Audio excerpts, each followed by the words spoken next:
Muy buenos días y bienvenidos sean todos y todas a su programa de Signos Vitales, tu podcast de salud. Hoy 9 de julio del 2022 y le damos la más cordial bienvenida a cada uno de los que se están conectando con nosotros. Un saludo cordial desde la Isla del Encanto, desde el calor, de lluvia, de todo un poquito, pero estamos aquí para disfrutar con usted de un programa que es súper especial por varias razones. La primera, porque el invitado que tenemos es un invitado de lujo que ha estado con nosotros y es la segunda vez que está con nosotros.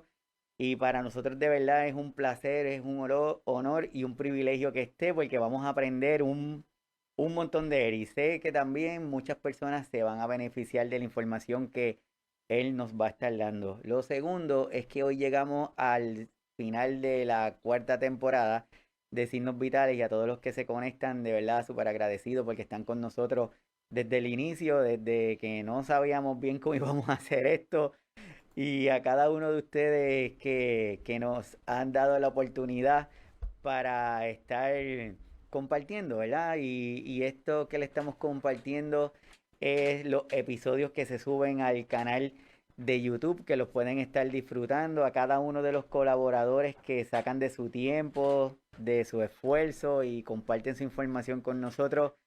Súper, pero súper agradecido. No quiero mencionarlo porque ahí se me olvida alguien y después me dan cocotazo y no quieren volver a estar acá conmigo.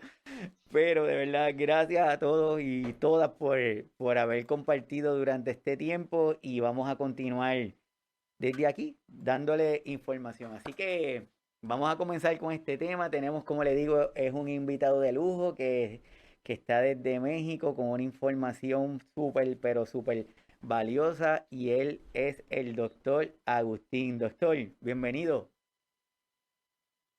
Hola Iván, un placer, qué gusto verte, muchas gracias. Del doctor es médico cirujano por la UNAM, tiene una especialidad en psiquiatría por el Instituto Nacional de Psiquiatría Ramón de la Fuente Muñiz, se especializó en psicogeriatría de esta institución, es el autor de la guía para sobrevivir al proceso de cuidar a una persona con demencia Alzheimer y otros tipos de demencia. Actualmente tiene su consulta médica privada, es ponente en eventos y congresos nacionales e internacionales y sobre todo es amigo y colaborador aquí de Signos Vitales. Agustín, de verdad, súper agradecido. Al contrario, Iván, el agradecido soy yo y tener el privilegio de estar en tu espacio, que tiene información tan importante, información que te has dedicado desde hace ya 3 temporadas, cerrando esta cuarta, a difundir, que es lo más importante aquí.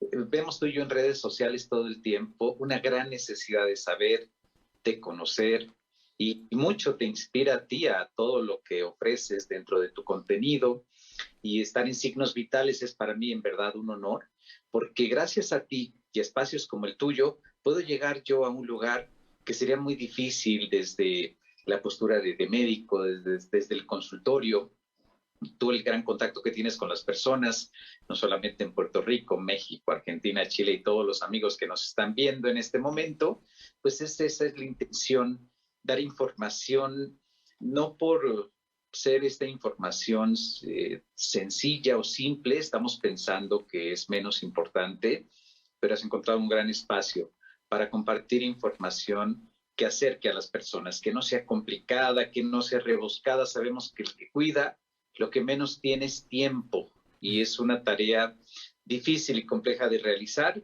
y pues nada más, verdad, muy honrado por ser un gran amigo tuyo y de Signos Vitales. Sí, no, súper, de verdad que sí.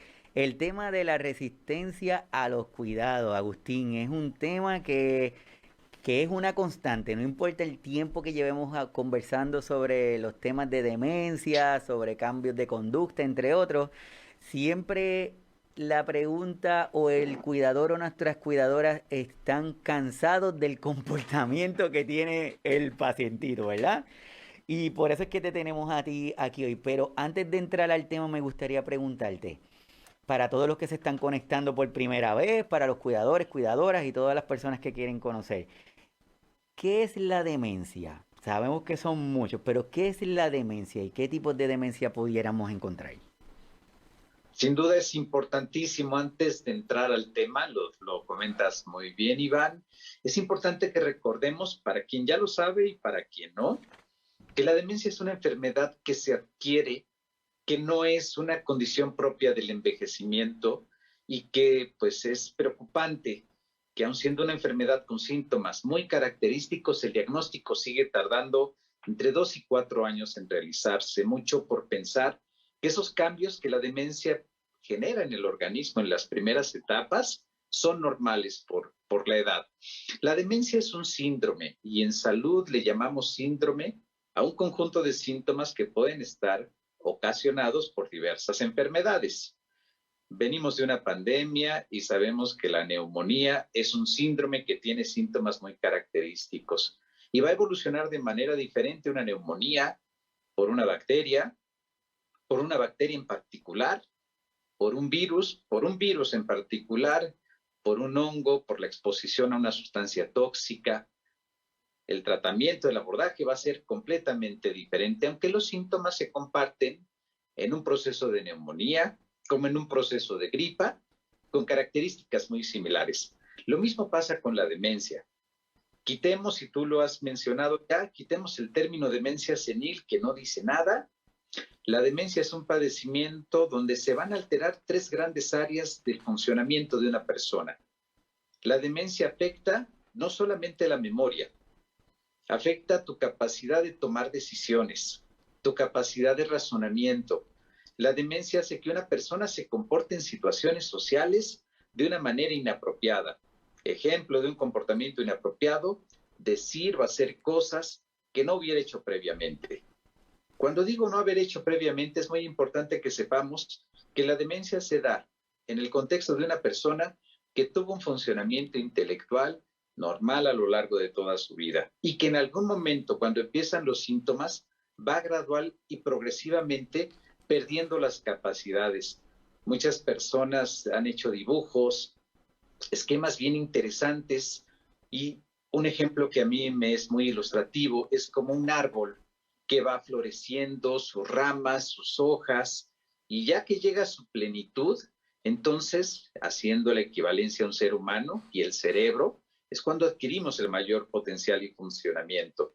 Como cualquier ciclo de vida, estas hojas irán cayendo como las de un árbol y las funciones de una persona, siendo ejemplificadas por estas hojas, iremos perdiendo poco a poco conforme la edad avance, pero seguimos conservando funciones. En la demencia es como si se perdiera de manera abrupta y rápida todas estas hojas y se fueran perdiendo las funciones intelectuales de las que mencionamos. Pero también la demencia afecta la capacidad de ser independiente.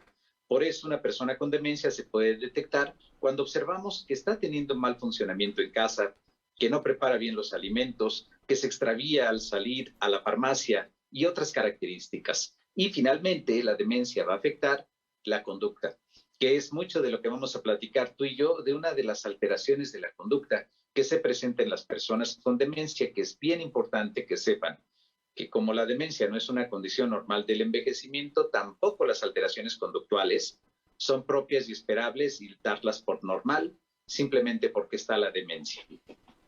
Completamente de acuerdo.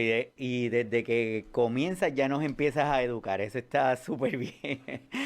Es importante que dejemos de normalizar algunos comportamientos y que queramos ponerle a nuestros adultos mayores comportamientos que sabemos que que no son normales, que los tratemos de decir que son normales. Entonces, para todos los que están con nosotros voy a compartir esto que tú lo acabas de decir, pero espectacularmente. ¿Qué es la demencia? Y comenzamos diciendo que la demencia no es una parte normal del envejecimiento. Y me parece que en esa área es importante que lo reforcemos y lo reforcemos y lo reforcemos. Que entendamos que no es una parte normal del envejecimiento, que es un grupo de trastornos causados por cambios cerebrales anormales.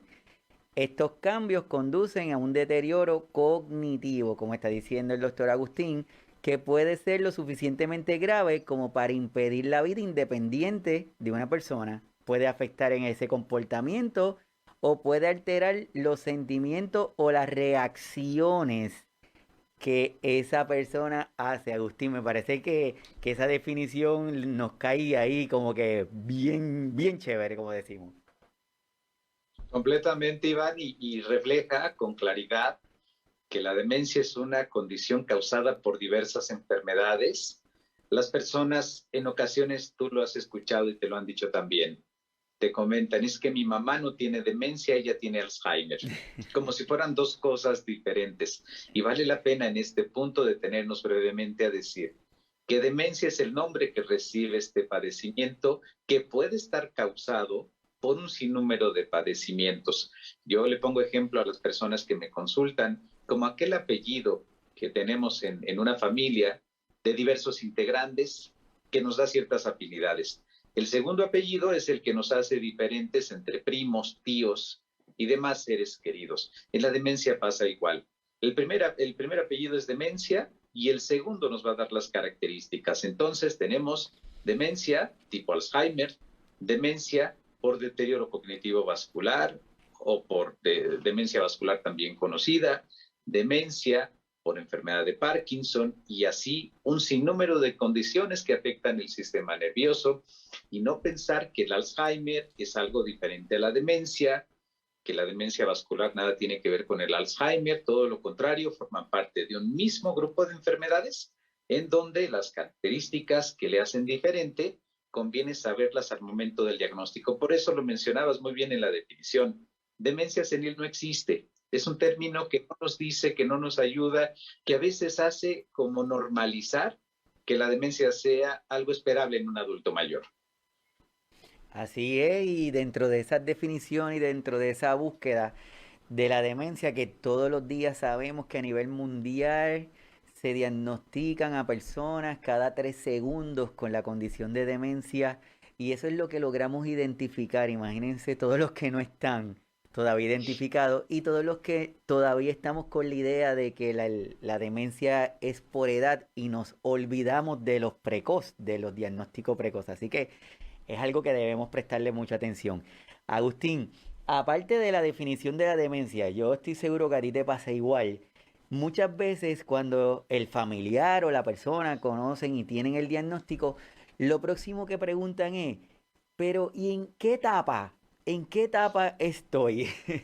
¿En qué etapa se encuentra mi familiar? Y para muchas personas el conocer la etapa es importante. Y para nuestros cuidadores y cuidadoras también puede ser importante porque nos puede dejar saber en qué comportamientos podemos esperar, aunque no es una regla, no es algo que va a suceder así, pero por lo menos nos puede ayudar en estas etapas. ¿Cómo nos puede ayudar a entenderla? Completamente, Iván, porque hay, si bien las alteraciones en la conducta van a suceder durante el curso de toda la enfermedad, hay algunas que son específicas de la etapa en que la persona se encuentra. Decíamos hace un momento, la demencia es una enfermedad gradual y progresiva. Progresiva quiere decir que va a ir avanzando con una velocidad que va a depender del estado de salud de cada persona, pero la regla, por lo general, es que va a transitar desde una etapa leve a una etapa moderada, a una etapa severa. En la etapa leve es donde aparece el gran desafío diagnóstico y el reto para identificar a tiempo una persona con demencia. Efectivamente, Iván, en países desarrollados, una de cada 4 personas, una de cada 5 son diagnosticadas. Países como el nuestro, de habla hispana, en América, se diagnostican con muy poca frecuencia. Se estima que entre una o menos de una por cada 10 personas con demencia recibe un diagnóstico a tiempo.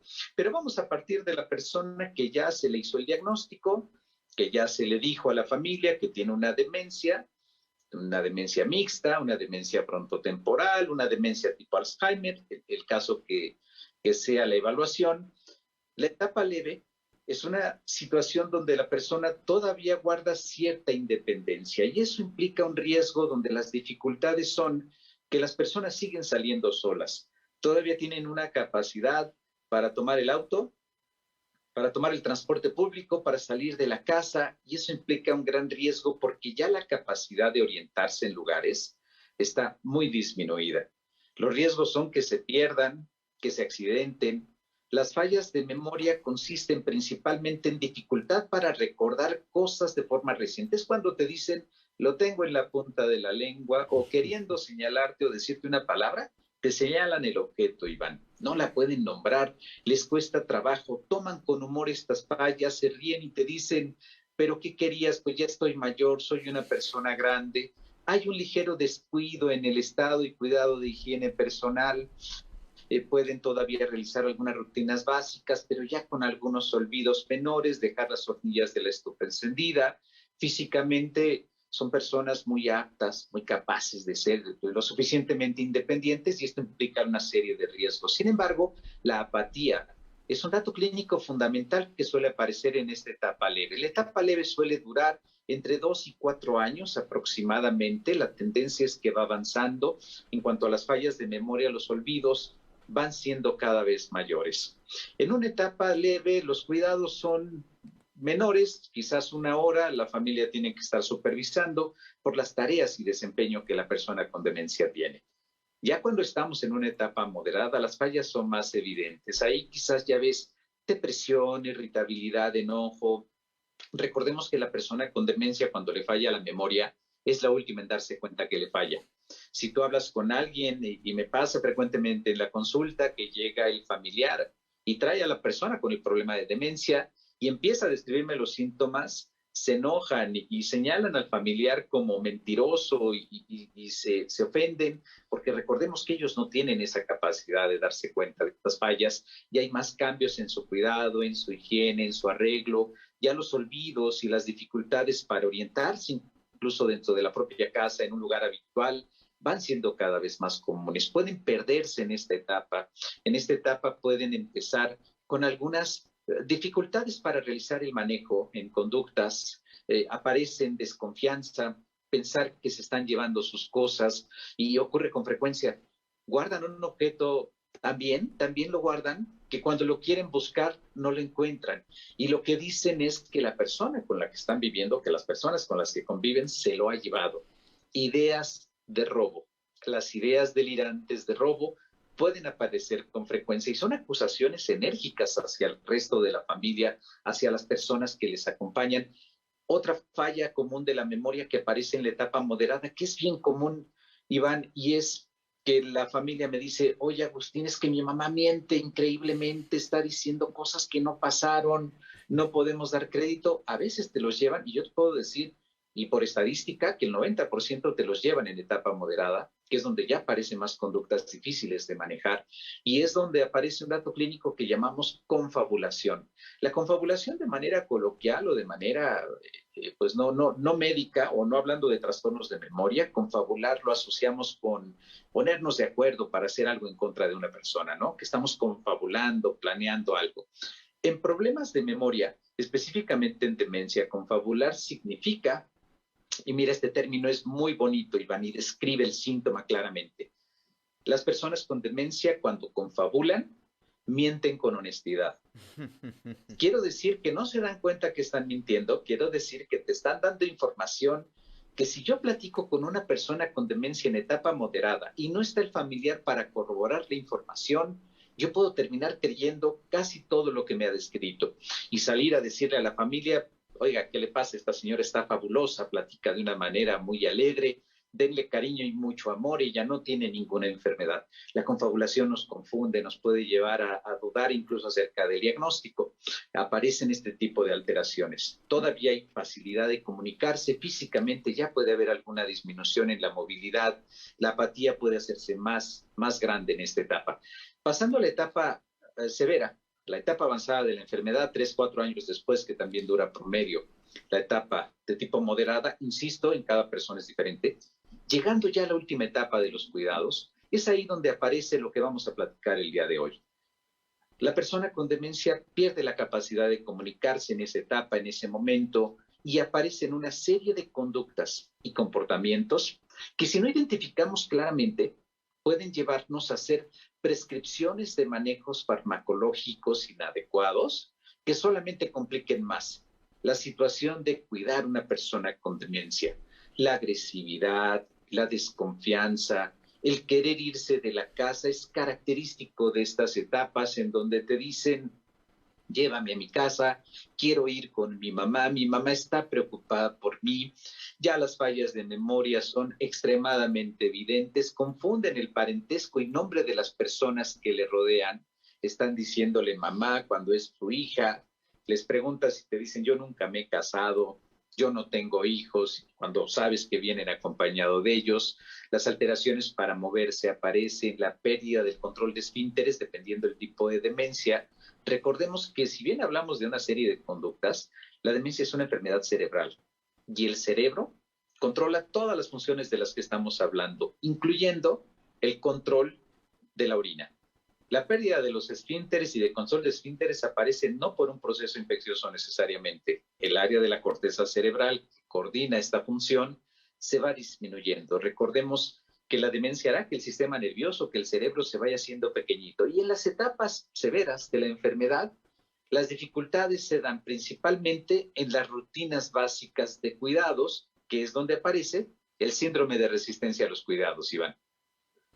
Súper, y de ahí es donde vamos a llegar y me parece que el resumen que tú haces es espectacular, porque cada uno de nuestros pacientes y de nuestro familiar, de la persona que vamos a estar cuidando, va a presentar comportamientos diferentes. Y el detalle que dijiste de lo de esa etapa inicial, que puede durar de 2 a 4 años, me parece que es sumamente importante que nosotros lo enfaticemos, que esto es una tarea de cuidado de largo plazo. Esto no es como que me dio un catarro, que lo tuve que cuidar por par de días, que le duele la panza. No, esto es algo que va a requerir mucha paciencia, mucho control, mucho autocuidado de cada uno de nosotros, que es lo que tú nos vas a estar hablando más adelante, pero para todos los que están conectados y todos los que se están conectando, estamos hablando con el doctor Agustín Torres Cid sobre este tema que es la resistencia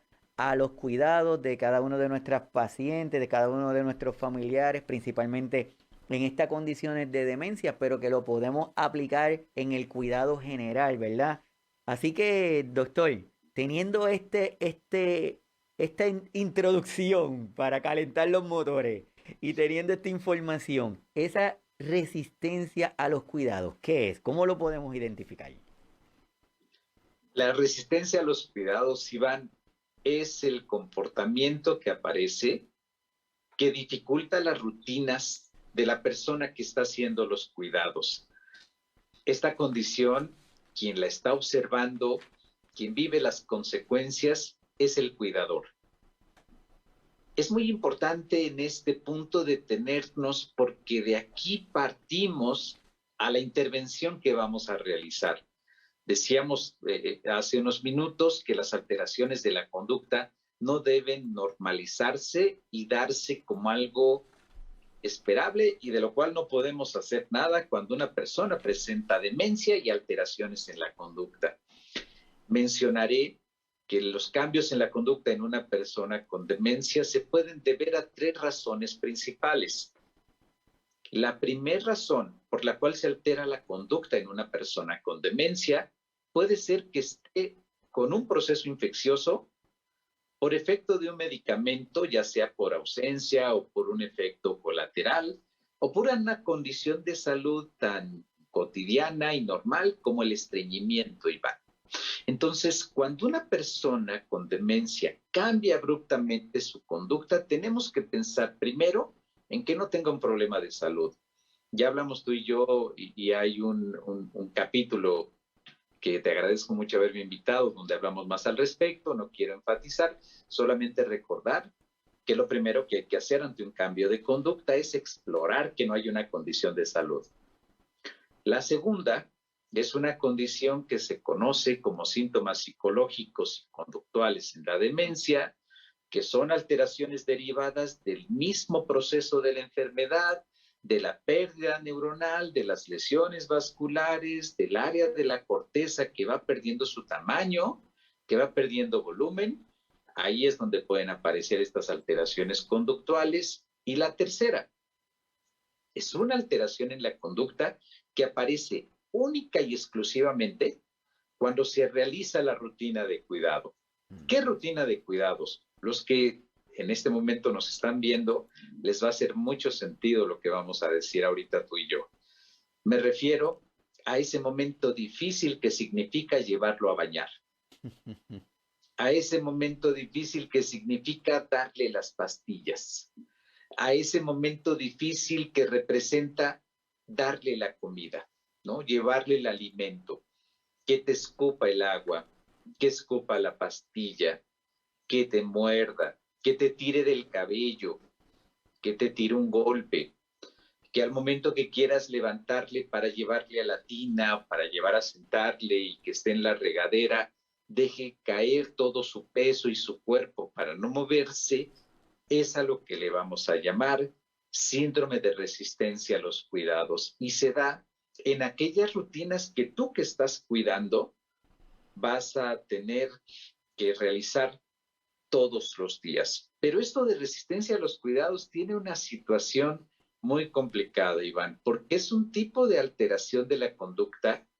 que no aparece en todas las personas que hacen los cuidados. Y esto es bien difícil, porque los hermanos que no están cuidando, los familiares que no están haciendo esta dura labor que el cuidador sí está realizando, a lo mejor ellos tienen una mayor autoridad en la persona con demencia o hacen las cosas de una manera tal que se facilita, se tome las pastillas, se facilita que coma, se facilita que se bañe. Y eso genera que la familia le insista al cuidador, debes de hacerlo con amor, tú no te fijas, no sabes darle de comer.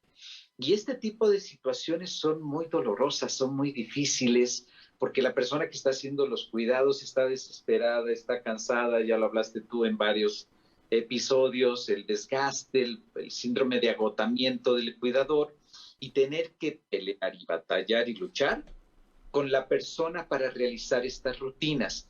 El riesgo es, Iván, que dejes de lavarle los dientes, porque sabes que en ese momento de la rutina va a haber una situación muy desgastante para ti.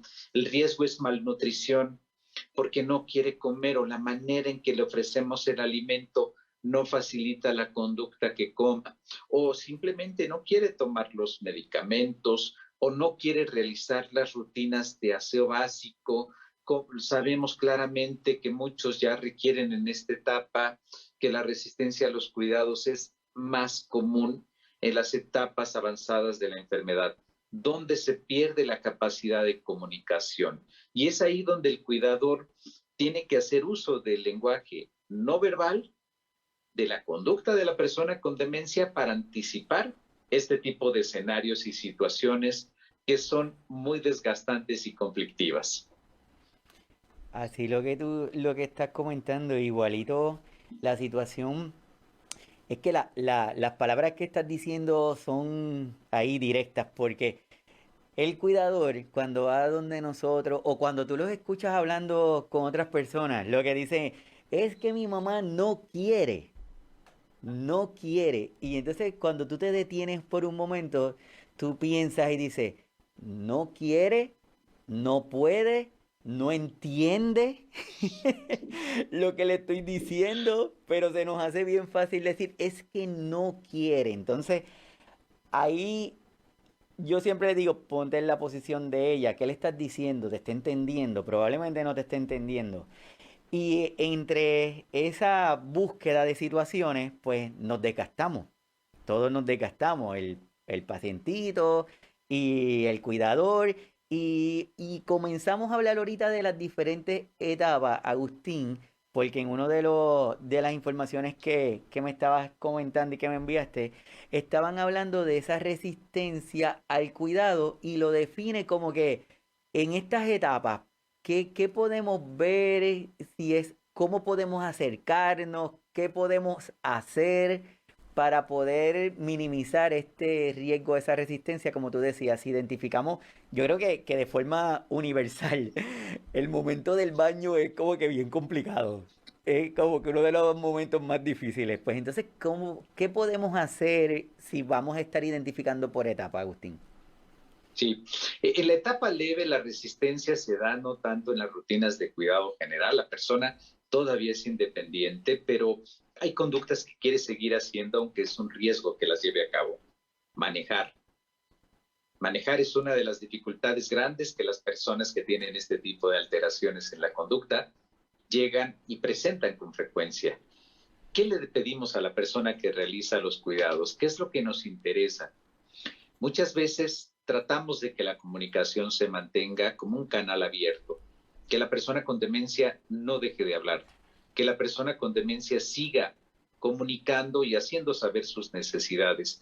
Pero aquí es muy importante que en la fase inicial, donde aparecen las fallas de memoria, tú que estás realizando los cuidados, sepas lo que acabas de decir, Iván.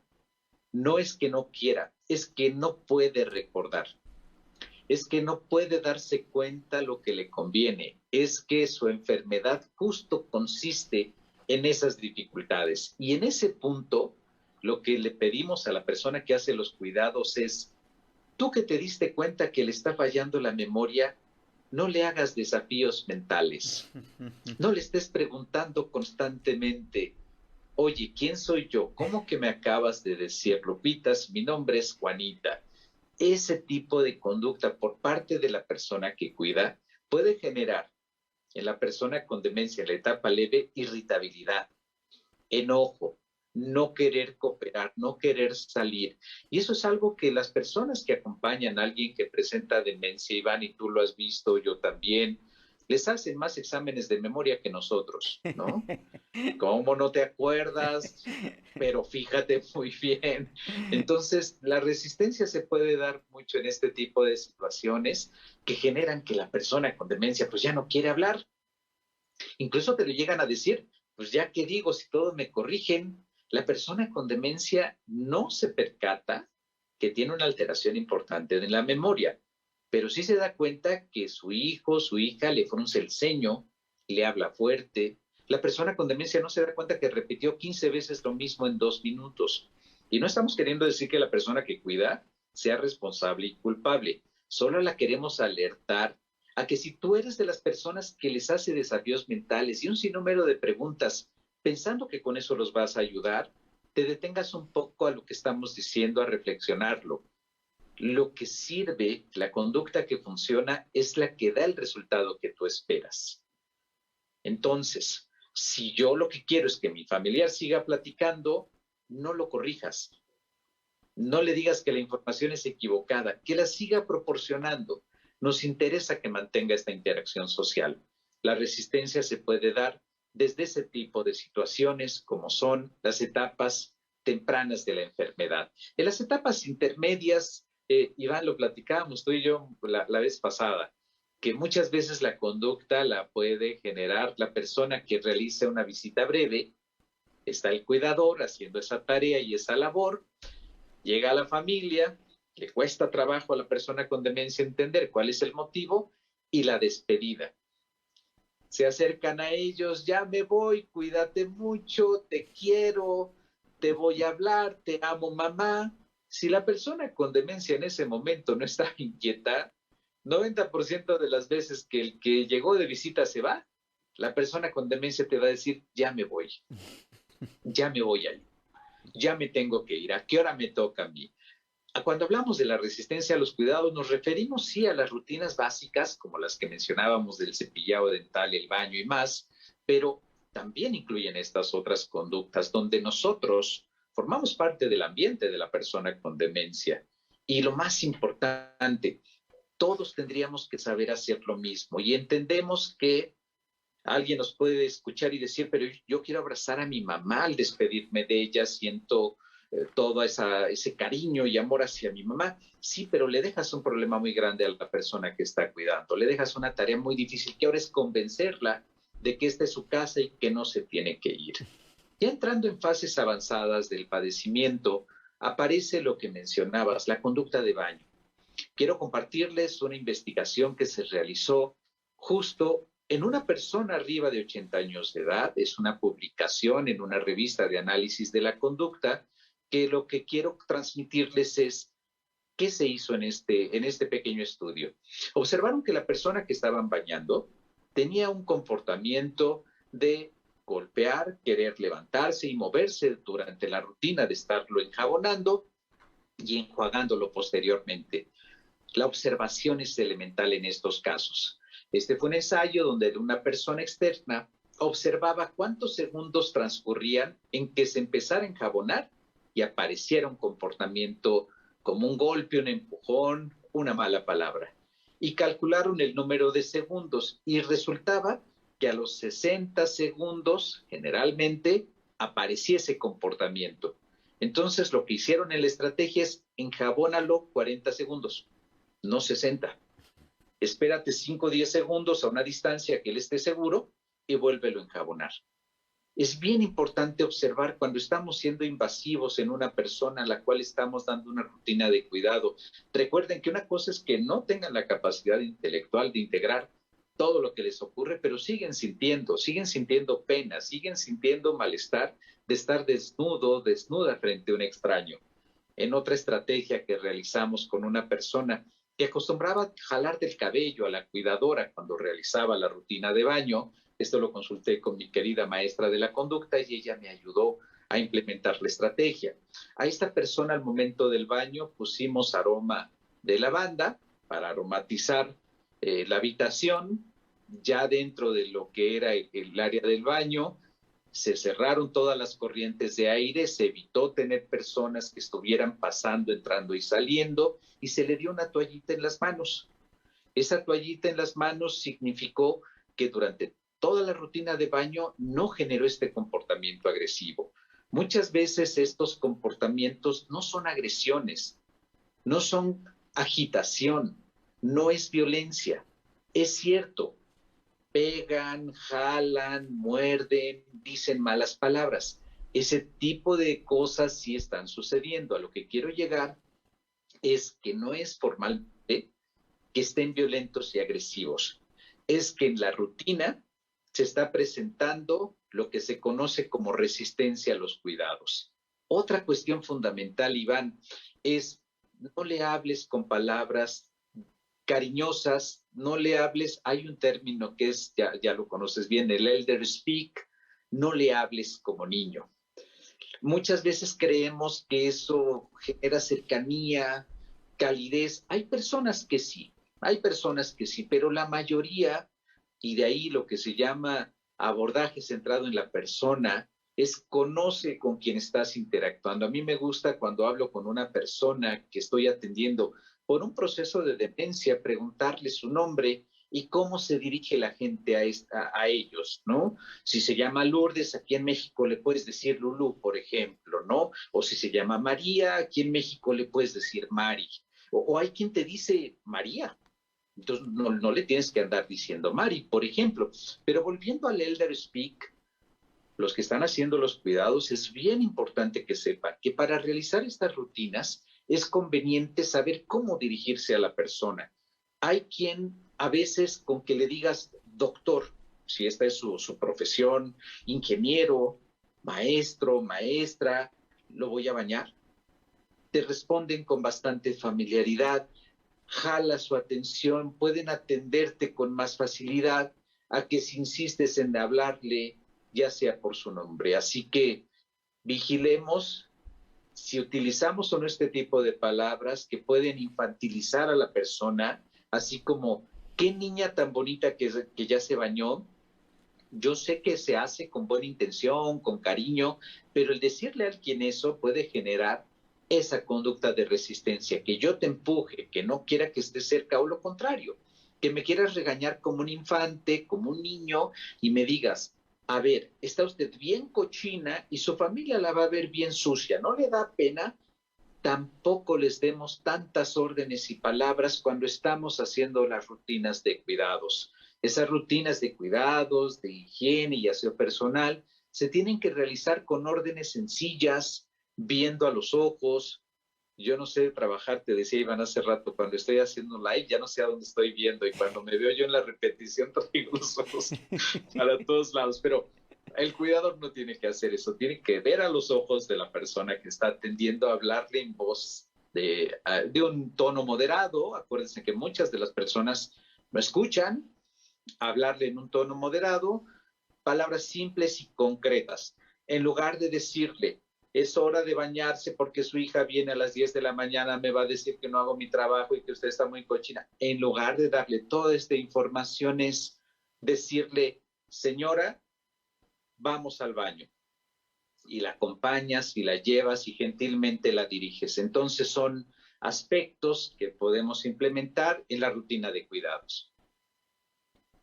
Todo lo que estás comentando es así y me parece que todas las personas que están en el chat con nosotros y a los que luego van a estar escuchando el episodio le va a hacer mucho, pero mucho sentido. Y yo creo que la intención es continuar teniendo este diálogo para que los que nos escuchen como que se sienten por un momentito, piensen, analicen lo que están haciendo en ese cuidado y tal vez descubran que afinar algunos detallitos que están haciendo le va a significar un beneficio increíble tanto para ellos como para el pacientito.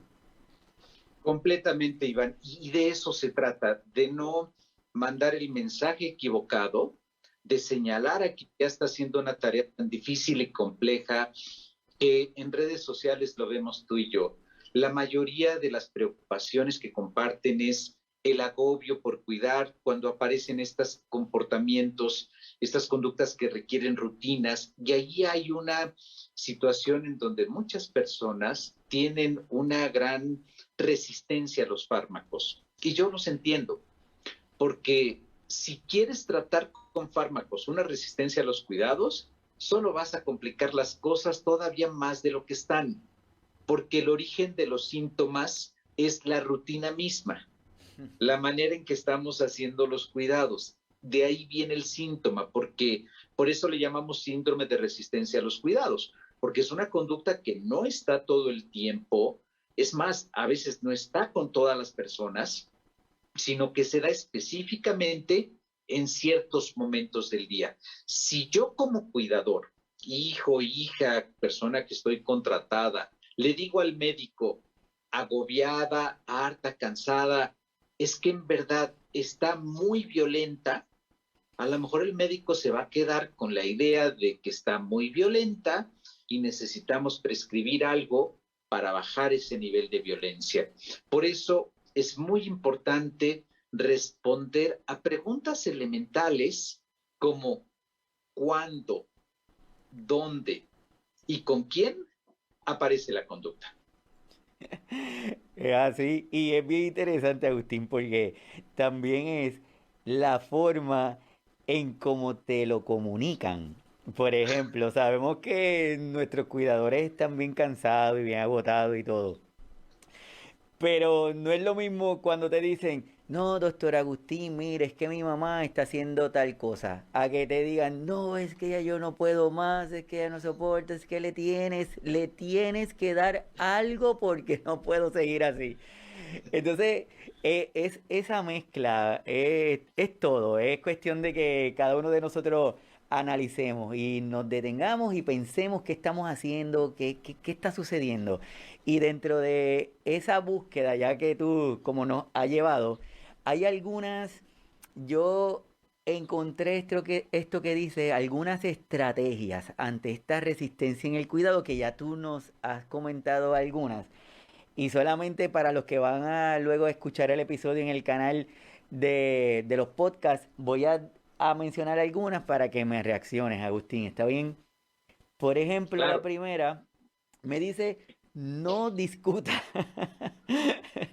Y es como que no se trata de tener la razón. Y es algo que se ve continuamente, continuamente, continuamente. Entonces, ¿qué le podemos decir a todas las personas que nos están viendo y escuchando?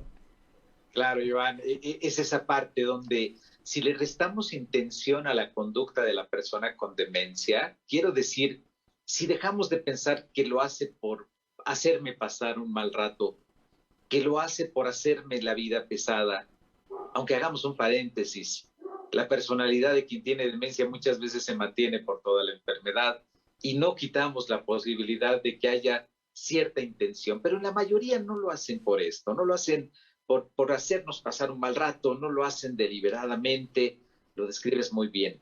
lo hacen porque esa es su enfermedad. Sería como reclamarle a un diabético, ¿por qué se te sube el azúcar? Pues porque tienes diabetes y evidentemente no es que quieras tenerla. Igual con las personas con demencia, ¿por qué no entiendes? ¿Por qué no te das cuenta que bañarte es importante? La pregunta se responde por sí sola. No se da cuenta porque tiene una enfermedad en donde está comprometida esa capacidad de autocuidado. Así es, lo segundo que nos están compartiendo es evalúe las condiciones que rodean la denegación de la atención, lo que tú nos estás diciendo, evalúa, evalúa. El momento del baño, siéntate, revisa, en qué momento se pone incómodo, qué le puede ayudar, qué no le puede ayudar. Y también siempre es personalizar, ¿verdad? Vamos a personalizar, porque buscamos por las redes, verificamos grupos, preguntamos, y quizás a una persona hizo algo y le funcionó, pero no lo apliques a tu familiar porque sabes que eso no le va a funcionar. Entonces es como que personalizar esa área. La otra que dice es, elija sus batallas, Agustín. Y mira, eso de elija sus batallas, lo estaba leyendo y me acordé. Es importante centrar la atención en el cuidado de la persona y conocer sus hábitos. Si lo quieres bañar en las mañanas y llevas 75 años bañándose en las noches, elige tus batallas. Báñalo en la noche. Si de momento puede bañarse cada tercer día y tener una muy buena higiene entre día y día, elige tus batallas, no por el hecho de bañarle todos los días, estés necesariamente realizando una actividad que pueda ser muy útil. Y es cierto, también la parte, estamos hablando de sentado en la persona que padece, que tiene la demencia, pero también al cuidador, que recuerde que a nosotros nos interesa que el cuidador esté bien, que tú que cuidas estés bien y que sepas que si estás desbordado, te tenemos que atender, te tenemos que ayudar porque me vas a hacer reportes a mí del estado de tu familiar que no van a corresponder a lo mejor a lo que está sucediendo. Igual te pase como a mí, Iván, que me están haciendo un reporte de alteraciones conductuales, me están haciendo pormenores y detalles de la conducta, y la persona está sentada como un angelito en el consultorio sin moverse, regalándome sonrisa tras sonrisa. Pobre el familiar, el cuidador está tan desesperado y ya con años de experiencia tú y yo les decimos, mira, yo te entiendo, sé que las conductas dependen del contexto y el comportamiento está relacionado a que ella está en un consultorio y se está conduciendo socialmente como lo haría, porque este tipo de conocimiento y aprendizaje lo está. Pero definitivamente elegir las batallas es fundamental. Es así. Y el familiar siempre dice, pero es que yo le juro que ella no es así. Y la señora, pero vamos a elegir Sí, esas cosas. Para esa es la intención de este claro. conversatorio, es poder identificar que tanto nuestro cuidador, nuestro familiar, nuestra persona no se sienta mal, sino que sepa Ándale, que estas cosas pueden pasar. y que los entendemos y que sabemos qué ocurre y que pobrecitos que no se apuren en darnos explicaciones pormenorizadas de qué ocurre, nosotros lo sabemos. El otro de los puntos que está ahí, no los voy a tocar todos, solamente algunos. El otro es el que dice que haga que su ser querido se siente incluido en el proceso de la toma de decisiones. Y me parece que eso también es importante porque vamos a recordar que muchos de nuestros adultos mayores vienen con ellos, si son varones, pues vienen con esa estructura de que el hombre era el que decía las cosas, de que la mujer no le iba a decir qué iba a hacer y de momento tiene a su hijo diciéndole qué va a hacer, pues entonces ahí va a haber problemas. Entonces, en esa área, ¿cómo lo podemos hacer?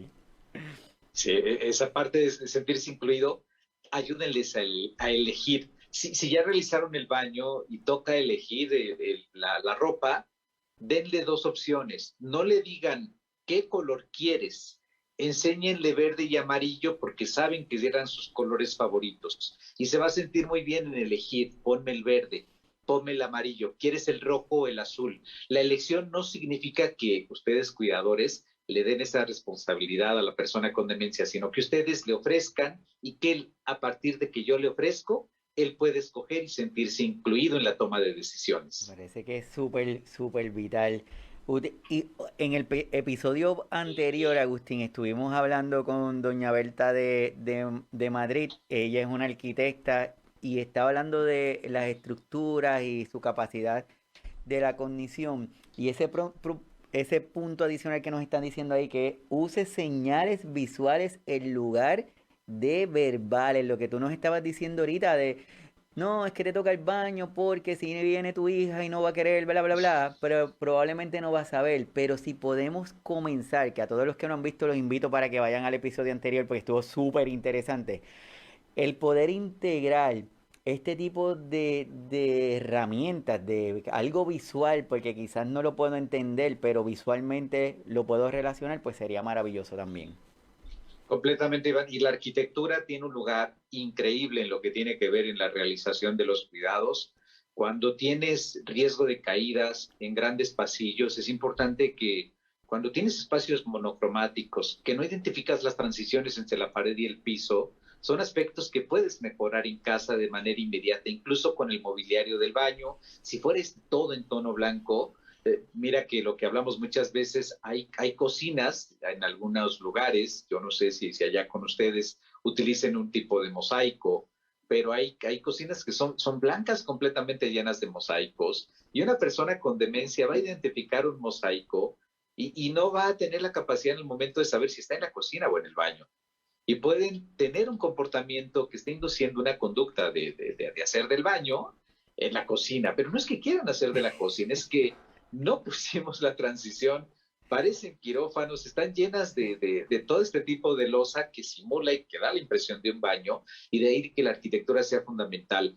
Y si es muy blanco el baño, pues pintemos, hagamos un zócalo con un señalamiento, pintemos el piso de otro color, toda la parte del mobiliario, del WC, de las tapas, pongámosla de otro color para facilitar los contrastes. Ese es súper importante. Y como último punto, y no por ser menos importante, el autocuidado de nuestros cuidadores, de nuestras cuidadoras.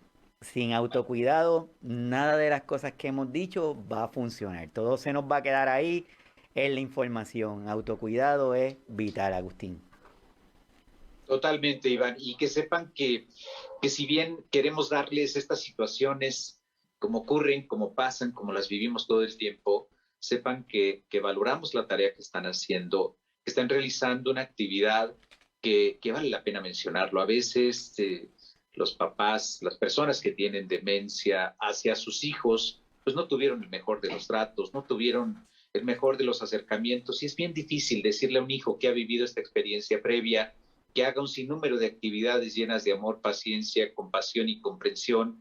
Lo sabemos, sabemos que es difícil, sabemos que es una situación compleja y lo que queremos es llevarles no a señalar que ustedes tienen las fallas, sino a buscar estos pequeños elementos, estas pistas que no se quiere sentar, a lo mejor no se quiere sentar porque tiene dolor. El dolor es una de las principales causas de resistencia a los cuidados. Y como bien decías, Iván, un cuidador debe estar constantemente evaluando su tranquilidad, su estabilidad, su salud mental. La mitad casi de las personas que realizan los cuidados van a sufrir un episodio depresivo durante todo este proceso, lo cual hará que sea aún más desgastante. Así que tu espacio es un espacio maravilloso porque facilita en un lenguaje claro, comprensible, con un tono bastante cotidiano, como lo están viviendo dentro de casa, es parte de las estrategias que pueden implementar. Adicionalmente, ellos recibir ayuda de salud mental. Qué interesante porque justo se trata de eso, de poder unificar y saber que es parte de un todo y llevarle, como lo has venido haciendo en este gran espacio, llevar información que no interrumpe la actividad de los cuidados, que en las modalidades que tienes, lo mismo es por un podcast, lo mismo es estar haciendo la rutina, el tiempo que te están escuchando. Creo que esa es la parte de la clave, el poder llegar y tener este tipo de temas y difundirlos para que la persona que lo está padeciendo, que lo está viviendo, y nos referimos al cuidador, sepa ponerle nombre a aquello que a lo mejor hasta antes de ver este episodio no sabían cómo se llamaba, que les generaba una gran desesperación y estaban tan abrumados, pues que sepan que es un tipo de situación que ocurre y que se conoce como síndrome de resistencia a los cuidados. Dentro de todo esto, Agustín, que estamos viendo, ya podemos, como que ya podemos tener una idea un poquito más clara de lo que es la demencia, podemos identificar o por lo menos conocer que hay algunas etapas y que estas etapas tienen unas características, pero que un paciente puede transitar entre cualquiera de ellas. Todo va a depender muchas situaciones que le estén pasando. Sabemos lo de la resistencia del cuidado. Y voy a compartir esto porque también se me hace que es importante que nuestros cuidadores, cuidadoras y los familiares, los amigos y las personas que van y visitan la casa de nuestros cuidadores deberían de tenerlo siempre bien presente. Porque en ocasiones una visita de una persona a la casa de nuestros cuidadores, en lugar de ser una experiencia agradable para el cuidador, se convierte en un caos. Entonces, algunas recomendaciones que dicen 5 acciones que es mejor evitar en un enfermo de Alzheimer. Dice, hablar a gritos o en tono de enfado, Agustín. Sí, y recordemos aquí, y hablabas muy bien hace un momento, Iván, acerca de la importancia de cómo hacemos los cuidados. El cómo genera la diferencia y no se trata de que tomen un curso intensivo de estrategias y habilidades. Se trata de identificar que mi conducta, yo, cuidador, va a influir en la conducta de la persona con demencia. Eso es elemental y yo hablaría acerca de algunos principios generales del comportamiento. Se llama y se conoce como la conducta en función del contexto. Y vamos a poner un ejemplo breve, muy rápido, Iván. Los pequeños que en la escuela se comportan muy bien y en la casa muy mal. Es el mismo pequeño que está en la casa portándose pésimo y va a la casa de los abuelos y se porta de maravilla con los abuelos y va a casa de un amigo y se porta muy bien y regresa a casa y se porta muy mal.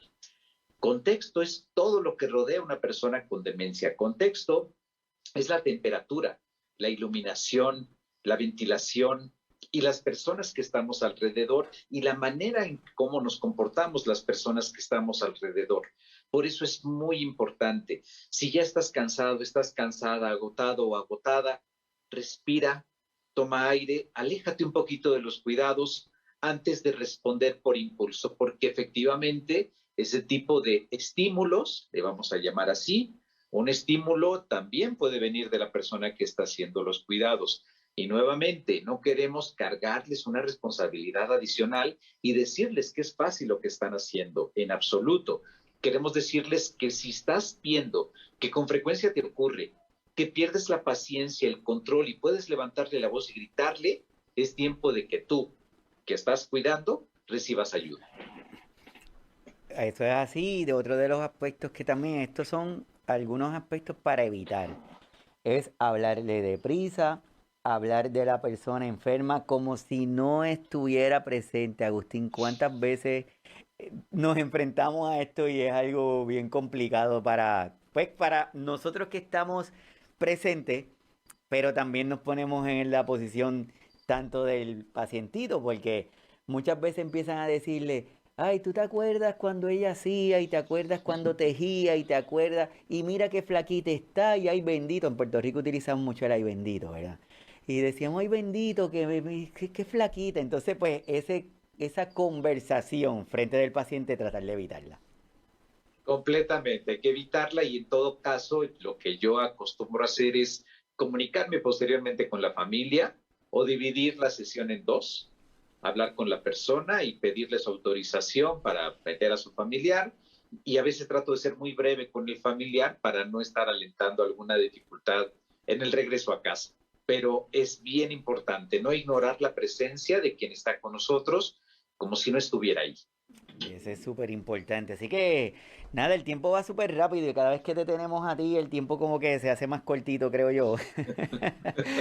Pero estamos súper agradecidos con que estés con nosotros. Así que la intención de estos espacios es crear y comenzar o incentivar la búsqueda de información. Nada de lo que le decimos, queremos que usted sustituya nada, solamente evalúe, siéntese, consúltelo con sus familiares, consúltelo con su doctor, con su doctora, mire lo que está pasando, que probablemente descubra que hay algún detallito que le va a hacer la vida más fácil o por lo menos va a tener algún espacio para poder respirar. Mejor sin olvidarse de ustedes mismos. Así que, Agustín, a modo de resumen de este súper tema, ¿Qué le podemos decir a nuestros cuidadores, a nuestras cuidadoras, a las personas que nos están escuchando que todavía no han tenido esa experiencia de tener un familiar cuidándolo directamente? ¿Qué le podemos decir?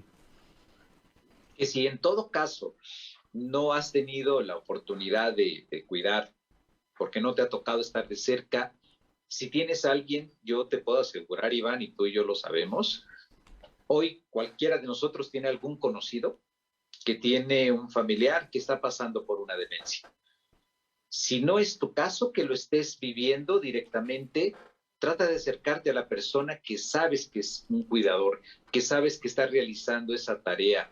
Si tú viste este episodio y te recordó a un familiar o a alguien cercano tuyo, invítalo a que lo vea para que la información es elemental en psicología. Ponerle nombre a lo que estamos viviendo y experimentando en sí mismo puede entrañar alivio.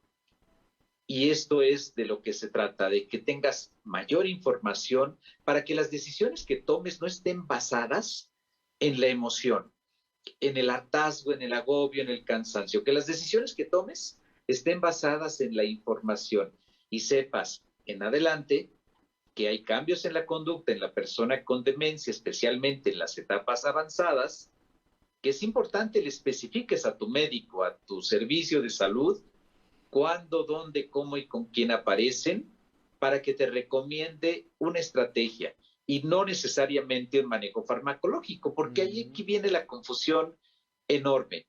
El reporte del cuidador a veces puede estar dimensionado por el gran estrés y agobio que están presentando. Así que ubiquemos a la resistencia a los cuidados como un tipo de alteración conductual más común en las etapas avanzadas de la enfermedad, que se debe a situaciones del ambiente y mucho con la manera en que se llevan los cuidados, Iván.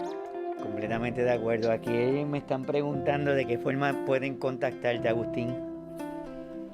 Claro, en mis redes sociales, por favor, estoy como Dr. Agustín Torres en Facebook. De ahí va el link directamente a Instagram. Mi correo electrónico viene ahí mismo, ahí en la página, es atcdel@gmail.com. Ahí estoy a sus órdenes con todo gusto, Iván. Súper, muchísimas gracias. Igualito, súper agradecido contigo porque sacas de tu tiempo y estás con nosotros y de verdad, para mí es un honor y un privilegio que estés conmigo. Para mí es un honor que hayas cerrado esta 4ª temporada conmigo. Espero poder tenerte en la próxima temporada conversando de estos temas que yo estoy seguro que nos sirven para todos y para todas, tener esta información y ponerla de práctica. A todos los que estuvieron acompañándonos en esta 4ª temporada, gracias. Siguen estando en las diferentes plataformas, en las de los podcasts, en la página de YouTube, en el canal de YouTube o en la página de Facebook, están ahí disponibles. A todos los que confían en nosotros, que nos permiten llegar a sus casas, a su trabajo, en donde escuchen el episodio, agradecido. Igualito a todos los grupos que me dan la oportunidad de estar con ellos. En fin, a todos los que confían, gracias. Y esperamos continuar aquí con ustedes conversando de estos temas. Y de aquí un gran abrazo a Agustín. Gracias de verdad.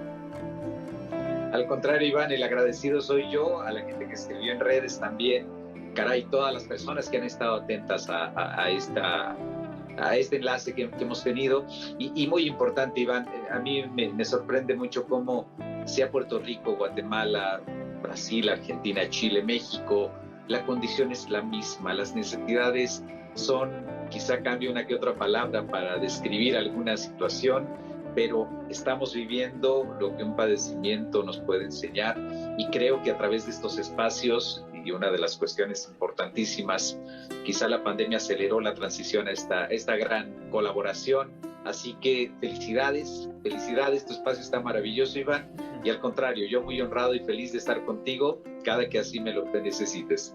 Gracias a todos los que se conectaron, gracias, cuídense mucho, nos vemos el próximo sábado, 11 de la mañana de Puerto Rico, 10 de la mañana de México, y nos vemos aquí para discutir y conversar sobre otro tema de interés. Cuídense mucho y nos vemos. Gracias. Chao. Bye.